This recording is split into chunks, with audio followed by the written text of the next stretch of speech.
Maksud penerimaan.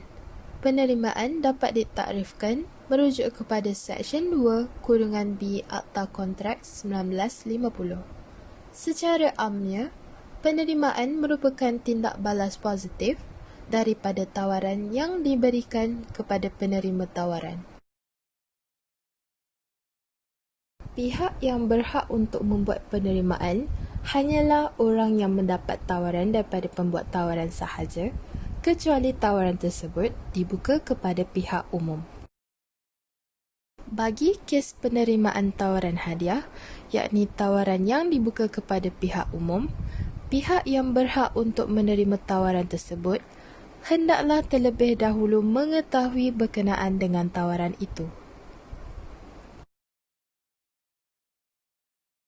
Penerimaan hanya boleh dilakukan sekali sahaja, walaupun tawaran itu merupakan tawaran yang dibuat kepada umum. Sebagai contoh, apabila pihak pertama melaksanakan tawaran tersebut dan mendapat balasan, pihak kedua tidak lagi boleh menuntut balasan walaupun pihak tersebut sudah melaksanakan tawaran yang sama. Prinsip penerimaan. Terdapat 5 prinsip penerimaan, iaitu: Prinsip yang pertama, penerimaan mestilah tidak bersyarat. Merujuk kepada Seksyen 7(E) Akta Kontrak 1950, apabila adanya penerimaan bersyarat, perkara ini akan membatalkan tawaran asal. Hal ini kerana ia dianggap sebagai tawaran balas, iaitu apabila seorang penerima tawaran menukar mana-mana syarat dalam tawaran asal, misalnya dengan memperkenalkan syarat yang baru.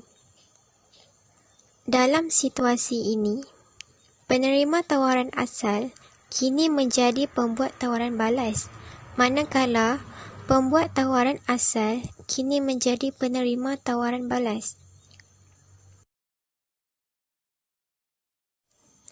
Namun begitu, apabila penerima tawaran meminta pencadang untuk memberitahunya sama ada ia bersedia menambah suatu syarat kepada tawaran tersebut, ia dianggap sebagai pertanyaan lanjut. Oleh itu, tawaran asal masih terbuka dan penerimaan masih boleh dilakukan. Prinsip penerimaan yang kedua iaitu penerimaan perlu dibuat sebagaimana yang ditentukan oleh pembuat tawaran. Merujuk kepada Seksyen 7(B) Akta Kontrak 1950, penerima tawaran haruslah mengikuti cara penerimaan yang ditetapkan ke atas tawaran oleh pembuat tawaran tersebut. Sebagai contoh, jika pihak A iaitu pencadang menetapkan cara penerimaan tawarannya melalui percakapan persemuka, pihak B sebagai penerima tawaran haruslah mengikuti ketetapan cara berikut. Sekiranya pihak B cuba membuat penerimaan menggunakan cara selain yang ditetapkan, misalnya dengan menggunakan surat, pihak A perlu membuat bantahan terhadap penerimaan tersebut. Jika tiada bantahan yang dilakukan dari pihak pencadang, maka penerimaan tersebut dianggap sebagai penerimaan yang sah. Prinsip penerimaan yang ketiga, iaitu penerimaan mestilah dikomunikasikan. Penerimaan mesti dikomunikasikan kepada pihak yang membuat tawaran. Penerimaan itu sah dan mula berkuat kuasa daripada saat ia dikomunikasikan. Penerimaan harus dizahirkan, bukan sekadar niat untuk menerima. Oleh itu, penerimaan tidak akan wujud jika penerima tawaran cuma berniat untuk menerima tetapi tidak memberitahu niatnya kepada pembuat tawaran. Komunikasi penerimaan dikira lengkap apabila mesej sampai kepada pembuat tawaran secara berdepan, iaitu melalui telefon, fax atau mana-mana bentuk komunikasi yang menyebabkan penyampaian mesej secara langsung dan segera. Prinsip penerimaan yang keempat. Penerimaan tidak perlu dikomunikasikan. Merujuk Seksyen 8 Akta Kontrak 1950, Pembuat tawaran boleh mengenepikan syarat bahawa penerimaan itu mesti diberitahu sama ada melalui dua hal keadaan.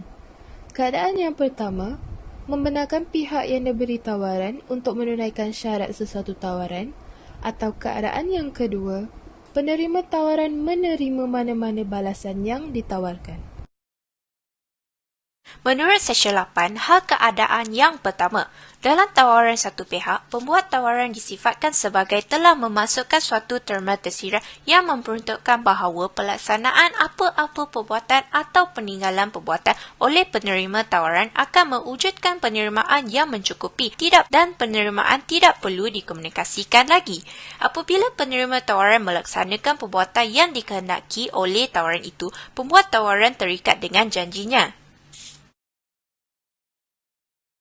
Merujuk kes kepada Carly lawan Carbolic Smoke Ball Company.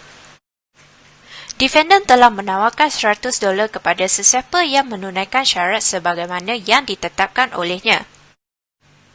Defendant telah berhujah bahawa plaintiff sepatutnya memberitahu mereka terlebih dahulu tentang penerimaan tawaran mereka. Mahkamah sebaliknya memutuskan bahawa oleh kerana plaintiff telah memenuhi syarat-syarat tawaran itu, maka ini dianggap sebagai penerimaan dan dengan itu ianya tidak perlu lagi diberitahu kepada defendant. Seterusnya, bagi hal keadaan yang kedua, apabila penerima tawaran menerima balasan untuk janji berbalas yang ditawarkan dalam perjanjian, pencadang ataupun pembuat tawaran akan terikat dengan perjanjian tersebut. Hal ini kerana telah wujudnya ikatan perjanjian di antara kedua-dua pihak dan penerimaan tidak lagi perlu dikomunikasikan. Contohnya, Shakira telah menawarkan untuk menjual tanahnya dan Frank telah membuat tawaran dengan menghantar cek bernilai RM10,000 kepada Shakira. Walaupun Shakira tidak menjawab sama ada menerima atau menolak tawaran dari Frank, Shakira telah mendepositkan cek tersebut ke dalam akaun banknya. Dalam keadaan sebegini, Shakira dianggap sebagai telah membuat penerimaan. Prinsip penerimaan yang kelima, iaitu penerimaan melalui surat atau telegram. Merujuk kepada Seksyen 4-2 Atas Kontrak 1950, yang mengandungi peruntukan berkenaan dengan penerimaan yang dibuat dengan surat yang dikirim melalui pos atau telegram. Kaedah ini merupakan pengecualian kepada prinsip am yang memerlukan pemberitahuan penerimaan sebelum ia mula sah dan berkuasa. Melihat kepada Seksyen 4 Fasal 2-A Atas Kontrak 1950, komunikasi penerimaan adalah lengkap terhadap pembuat tawaran apabila komunikasi penerimaan itu telah dimasukkan ke dalam perjalanan pengiriman kepadanya, di mana ianya kini berada di luar kuasa penerima. Melihat pula kepada Seksyen 4 Pasal 2-B, penerima tawaran hanya terikat dengan penerimaannya apabila surat atau telegram itu sampai ke tangan dan dibaca oleh pembuat tawaran. Pembatalan penerimaan merujuk kepada Seksyen 5-2 Akta Kontrak 1950, penerimaan boleh dibatalkan pada bila-bila masa, tetapi ia haruslah dilakukan sebelum komunikasi penerimaan lengkap terhadap penerima. Penerimaan yang lengkap terhadap penerima akan mewujudkan perjanjian, maka ia tidak lagi boleh dibatalkan. Pembatalan penerimaan boleh dilakukan sekiranya surat penerimaan belum sampai ke pengetahuan pembuat tawaran. Selain itu, pembatalan penerimaan juga boleh dibuat melalui penolakan tawaran. Istilah penolakan tawaran ini merangkumi keadaan di mana terdapatnya tawaran balas ataupun penerimaan bersyarat.